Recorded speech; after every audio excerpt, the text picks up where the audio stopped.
So yeah, I am the Outreach Coordinator for Rethinking Security in my paid role, I suppose. And Rethinking Security is not a Christian organisation, although it was founded by a number of Quakers and Christians. So in this talk, what I want to do is go through some of Rethinking Security's ideas, which personally I can't take credit for, but also weave in some of my own thoughts as it relates to my faith, and hopefully give you a sense of why I find this work important and how it relates to many of the discussions we've been having this weekend. Yeah, and after the break we'll do some stuff in groups and hopefully give you a chance to kind of process a lot of what we've been thinking about this weekend. So yes, what I want to do first is go through what national security is. What is it that we hear about a lot? We've heard a lot about it in the media recently. There's been a national security strategy, strategic defence review. What is that? What does it look like? And what is the problem with it? And then I want to go on and look at some alternatives. And first of all, looking a bit at why, from a faith perspective, we need to look at alternatives as well. So here is the current government's definition of national security. It's the first responsibility of government and the foundation of our prosperity and way of life, along with secure borders and a stable economy. It means protecting the British people, promoting British interests, and making the country stronger, more sovereign, and more competitive in the long term. And although that might sound fairly kind of normal, benign, when we unpack it, there's a lot of problems with that. What some of those words mean: stronger, sovereign, competitive, economy, secure borders. There's a lot to be said about why this might not lead us towards the kind of security that we really need. So this is some of the critique of national security that Rethinking Security outlines. First of all, national security is state-centric. That means that the thing that is to be secured is the state. It's not necessarily prioritising people or communities or the planet. It's the state that has to be secured. And it's also the state that does the securing. The institutions of the state are what are supposed to make us secure. So different branches of government, like the Border Force, like the MOD, our trade policy, those kinds of things. That's what sort of, the idea is that the state is secure because the state works to create its kind of its own security. That's the priority. And it's about, in the statement from the National Security Strategy, it's about projecting that strength into the world. In the National Security Strategy and the SDR, obviously our current government committed to spending more on the military, while at the same time cutting welfare not necessarily in the National Security Strategy, but another policy, cutting welfare for children, pensioners, people with disabilities, and obviously raiding the international aid budget for weapons. And in releasing this SDR and the National Security Strategy, Starmer and John Healey, the Defence Secretary, repeatedly have said that the peace dividend is behind us, and now we have to look at a defence dividend, investing in the defence, like the military-industrial complex, new weapons factories, and more submarines, and more missiles. That's where the jobs are going to be. That's where our security and peace is going to come from, because there's a whole society effort to get behind this form of security, and we'll have what will give us our stable economy and all that is this idea of a defence dividend. And this is because, according to the government, that we live in a time of radical uncertainty. That's the language that's used in the SDR and the National Security Strategy. But I feel that, and I'm sure a lot of us here feel the same, that radical uncertainty is compounded by this focus on militarism. And that's one of the other problems, that this form of security is highly militarised.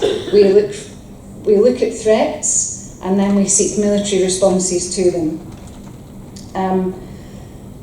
Obviously, the national security strategy is full of references to Russia, who obviously are a threatening, at the moment their government is quite threatening. That's not unreal. But unlike unlike several countries in Europe, the UK's approach to security is sort of disregarding the broader issues that make up our security as a country.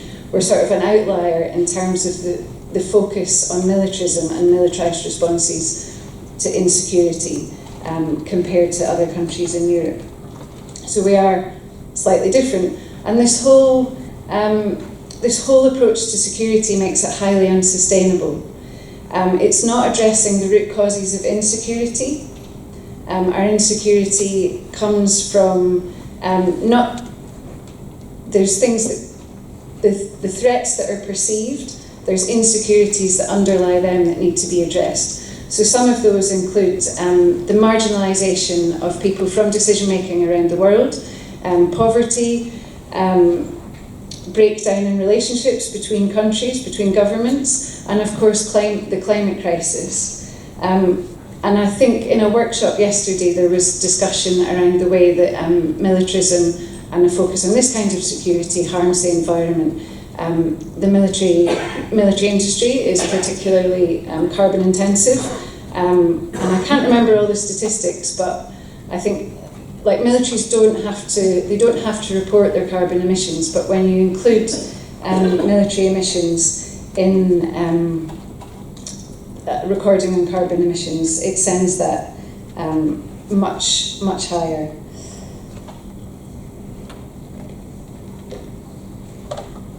And security policy making. This is I guess when we come to the kind of policy making area. It's highly exclusive, and it remains stuck in this kind of loop.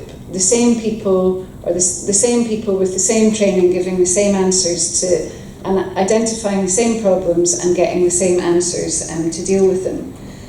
And one of the most profound things that I've been engaged in Rethinking Security was a series of roundtables with people who work in different areas of what we would call human security.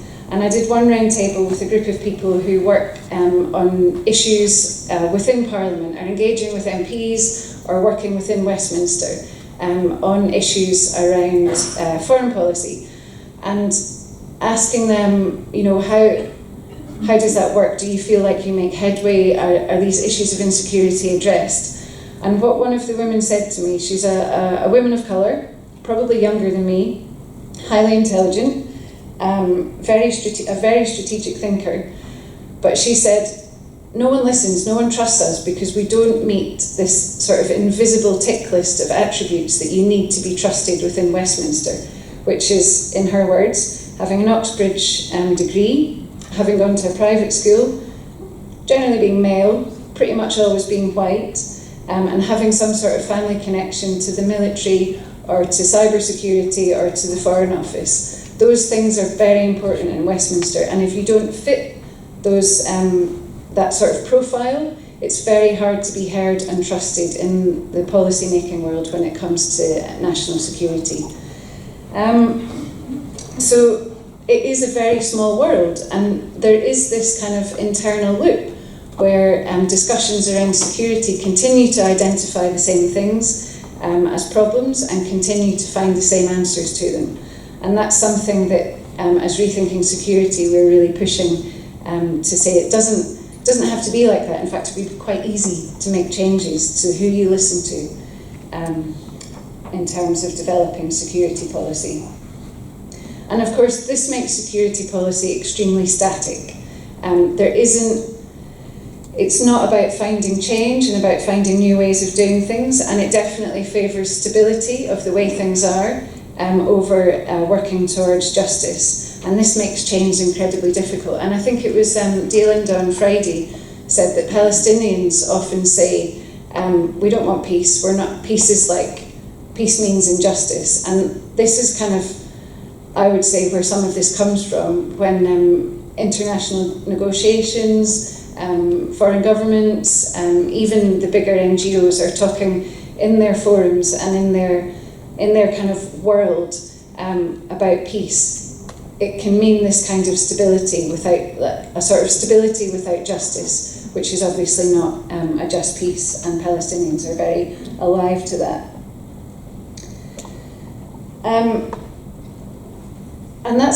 all this is a problem because even on its own terms, this type of policy is failing. If we think about the situation in Afghanistan, in Iraq, in Libya and in Syria, our national security policy and that of other Western governments is failing even to keep things secure in the way it intends to.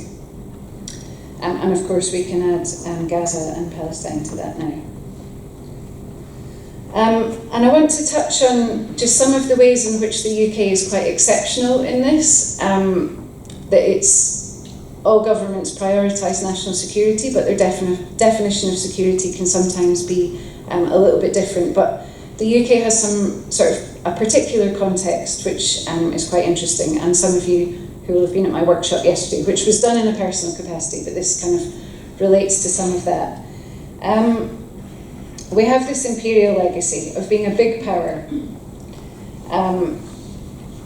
That means that we still hang on to some territories around the world, particularly to retain naval bases, surveillance, that kind of thing. And while that might keep a sort of this kind of sense of stability in the international order, there's not really any reason for much of it for our own security. There are other ways of doing things. Not every country has this. It also leads, having that legacy and being, still sitting at the table in important discussions in the world, leads to this kind of interventionism that Britain tends to have, following the US into different military conflicts, and also I guess with economic issues and other issues, we're still kind of able and in the forums to intervene, and in some cases it's not always a bad thing. Britain had a reputation for being quite keen on human rights. Not so much anymore. That's changed in the last few years in international forums, but there was so I thought someone was asking questions. Fine, don't worry. We're also one of the very few countries who has nuclear weapons. That's something that in my generation was easy to forget, because I grew up at the very tail end of the Cold War, so it was easy to forget, now not so much, and that obviously the harm and the danger that nuclear weapons pose, and the way that our national security strategy and strategic defence review is saying we want to develop tactical nuclear weapons. Somehow, as Katrina was saying, it's okay for us to do that, but it's not okay for other countries. That's exceptionalism. And obviously not just the UK, but other countries too. And hanging on to imperial territories means we also have this network of tax havens. We have an approach to finance and money that doesn't necessarily create security. In fact, it leads to deep insecurity in some of the places where these tax havens are, but also within the UK. If you think about the City of London, extremely wealthy. We're one of the wealthiest countries in the world, yet far too many people live in poverty in the UK. Astronomical carbon emissions as well. Compared to many other countries in the world, our emissions are extremely high, and we're also very involved in the arms industry.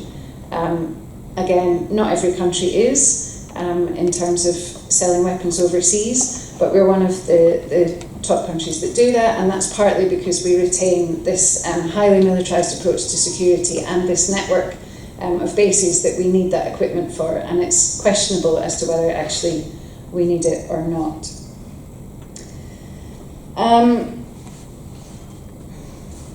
So before moving on to look at the alternatives, I just want to bring this kind of back to our faith. and just ask a couple of questions really for us as Christians. Who or what guarantees our security? And is it found, should we rely on that power projection and dominance that the UK has in the world, or should we really be thinking deeply about an alternative approach? Of course, there's very different experiences for Christians within this country and in other countries and in different denominations.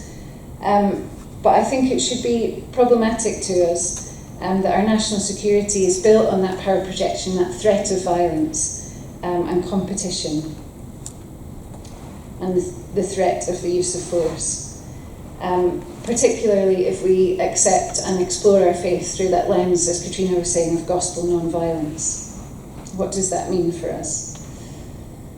And one political theorist who is he's an international relations theorist and a Christian. He's written a book called Security After Christendom, and he spends a lot of the book describing what Christendom actually is. To say, I guess, that we don't really live in that situation anymore, where our whole society is like built around the church. But we do have the sort of vestiges of that in our establishment. His name is John Hellershaw. Forgot that bit, sorry. It's called John Hellershaw, and the book is Security After Christendom. But in the UK, all the same, our monarch is both head of state and head of the Church of England. Should that sit all right with us, even if we're not part of the Church of England? That idea that the head of state, the head of the army, is also the head of the church. Should that make us question anything? Bishops sit in the House of Lords and have a role to play in policy making. Sometimes that's a good thing, but at the same time, there's been this affirmation about preparing for war, about all of us being part of this war readiness or being on a war footing. And churches themselves are often full of military regalia and national flags. And I think although it's important to remember those who've made sacrifices in the past for us and remember that statement, never again, is it appropriate that churches visibly support war and favour this country over other people? And just to summarise this idea of Christendom security, as John Hellershaw says, it's a partnership between the church and government within which the church legitimises the government and the government secures the church.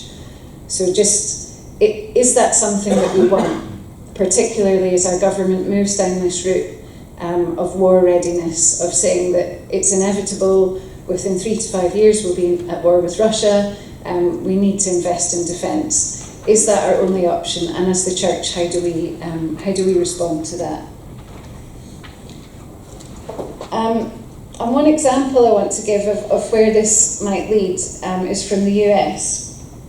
I don't know if you might have heard of Russell Moore, who was he's the editor of Christianity Today and was a former head of the Southern Baptist Convention, but actually left over differences around responses to Donald Trump. But he said that he hears a lot from pastors, and I'm going to put this quote up here. I've had multiple pastors tell me essentially the same story about quoting the Sermon on the Mount in their preaching, turning the other cheek, and then have someone come up after and say, where did you get those liberal talking points? And what was alarming to me is that in most of these scenarios, when the pastor would say, I'm literally quoting Jesus Christ, the response would not be, I apologise, I'm going to think about that, or whatever. The response would be, yeah, but that doesn't work anymore, that's weak. That's where the US is, the church in the US is, or a lot of it. Is it where we're heading, and what do we do about that? How do we reconfigure security? How do we say that this is not the route that as Christians, as followers of Jesus, that we want to go down? We want to prioritise the words of Jesus in our life and in the way we interact and engage in the world.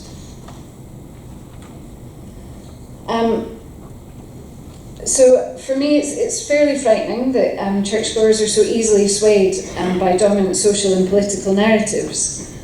And I think again, as Katrina said on Friday, sticking to a Christ-centred approach to how we engage in the world and security is not weak, it's hard.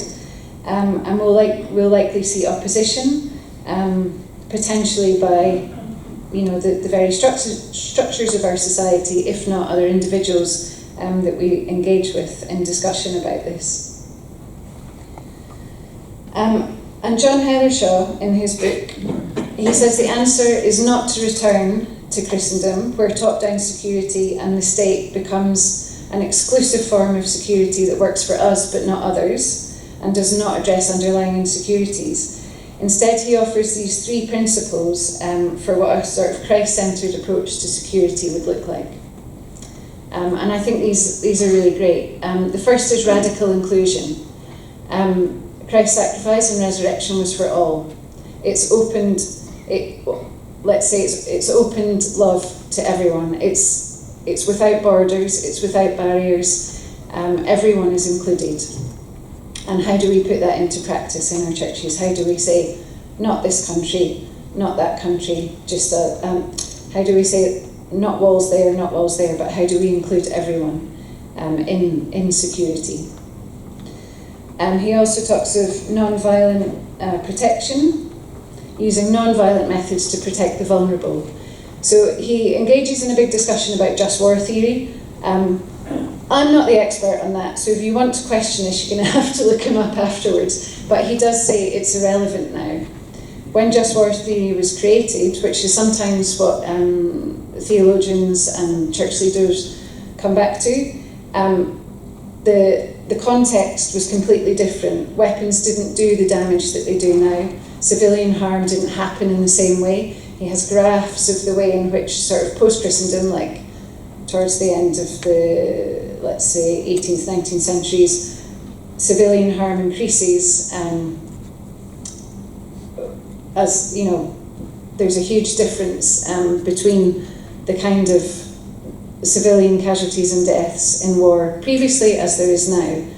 Even though it might have come down like a little bit recently, really it's such a different context that we can't, he just says it doesn't hold any water anymore, we can't rely on that. And what we need to focus on is non-violent protection as the church. Finding ways to protect those who are vulnerable. And the third thing he talks about is abundant provision. My summary is that phrase, there's enough for everyone's need, but not for everyone's greed.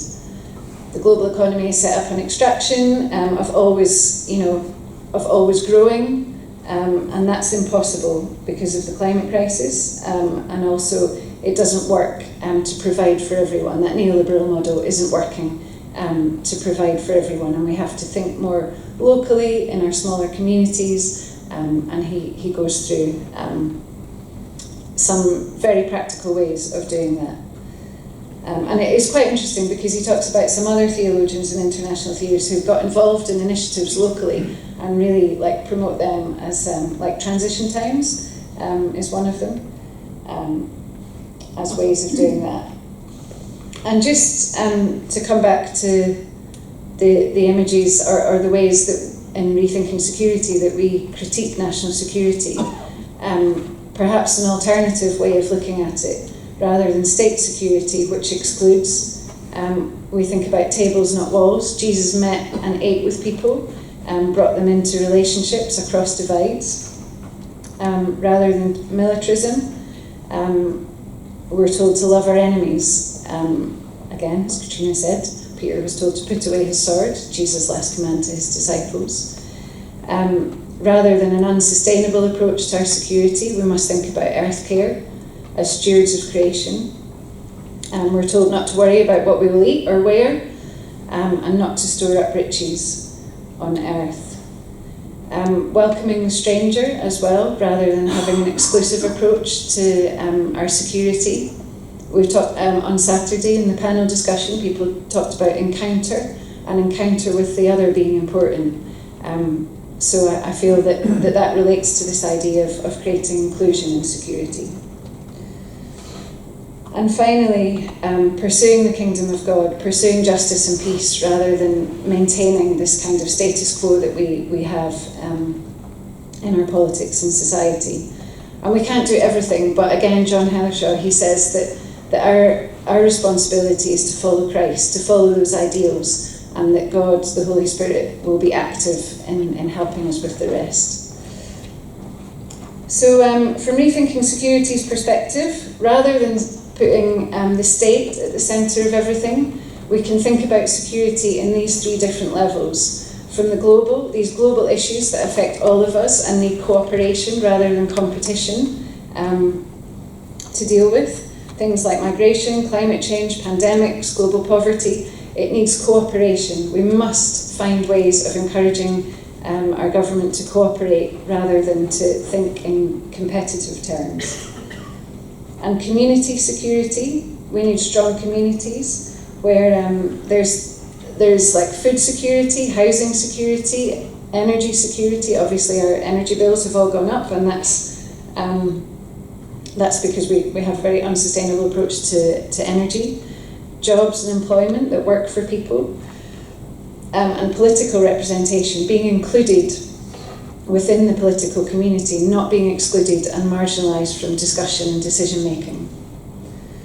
And then individual security as well. One sense of like bodily security, being able to be yourself without fear of persecution, and also exercising your capabilities as a full human being. The UN's description of that is, so there's freedom from want, freedom from fear, but also freedom to live in dignity. And I think that's really important. As individuals, we should seek dignified lives for others, exercising their full capabilities as humans. And being able to express themselves. And it is possible to change this approach to security. Even things like changing our voting system to allow for people to have more control over the things that affect their everyday lives. Exercising like direct democracy through citizens' assemblies, things like that. There's models of this everywhere.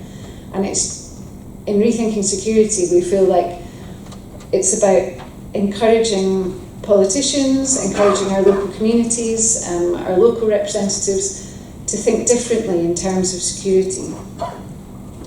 So I just want to finish with some principles principles for human security or sustainable security that we kind of hold together. So first of all, sustainability. We won't have any security without a viable planet. That needs to be at the heart of security policy. Solidarity, which is a word that the UN now use, that roughly, I suppose, could translate as encouraging cooperation across borders, making sure that we understand that no one is safe until everyone is safe. I think with that, one of the policies in the UK that encourages, like, I suppose, a lack of solidarity among communities is the PREVENT strategy. That's national security within the UK, encouraging us to report on people that we think are being radicalised, and then there's a top-down approach to assessing whether they are radical or not. That stays, it's pre-crime, so they haven't committed a crime, so there's no redress, but it stays on their records, it stays with the police, and it's a way of kind of destroying bonds between communities that actually, if those bonds were created through a sense of solidarity and inclusion, that we might overcome that radicalisation in a different way. Justice is the third principle. Rights and fairness and equality are integral to security. We all have rights through the way that the state provides us with rights, and those need to be upheld. That's something else that we can challenge. Inclusivity in policy making. I was talking about that exclusive area of policy making that security policy is, but there are ways of including other people's views. It's not that hard. Doing surveys, doing focus groups that include those who feel insecure. It's not rocket science. It could be done. Accountability, even defining what national security is. That statement at the beginning was, a decent statement, but there's not a lot of accountability within security policy making. definitions matter, and scrutiny matters, and understanding impact matter. Like I said, we can look at, Afghanistan is probably the most key example. Security policy and defence policy as it relates to Afghanistan completely failed. But where is the scrutiny, and how do we measure impact of policy? And then finally, reflexivity. Questioning our assumptions and values, being able to change policy as it reflects our current situation. So although I'm trying to remember all the titles of all these different national security strategies. There's been many over the last few years, and they all changed. But under Boris Johnson, it was all global Britain, we're going to be a force for good, we're going to be the best at everything. Everything was a priority. There was 70 priorities or something. But the question is, how do you allocate funding? But obviously most of the funding goes towards the military. But now, as the climate crisis worsens, the new national security strategy, I think, mentions it once and then doesn't say anything else about how they're going to deal with the climate crisis. So we have to continue questioning what security means, what are the insecurities that we face, and finding ways to navigate our current situation, rather than just sticking with that static model of national security. So I guess the big question is, how do we get there? And like I've said, there's tons of alternatives out there, and I think often maybe we approach things saying we must do this exact thing, telling our MPs this is what we need to do, this is where we need to get to. But in rethinking security, we feel like there's a step back. First of all, to say what are the assumptions, and how do we have a conversation about all of this.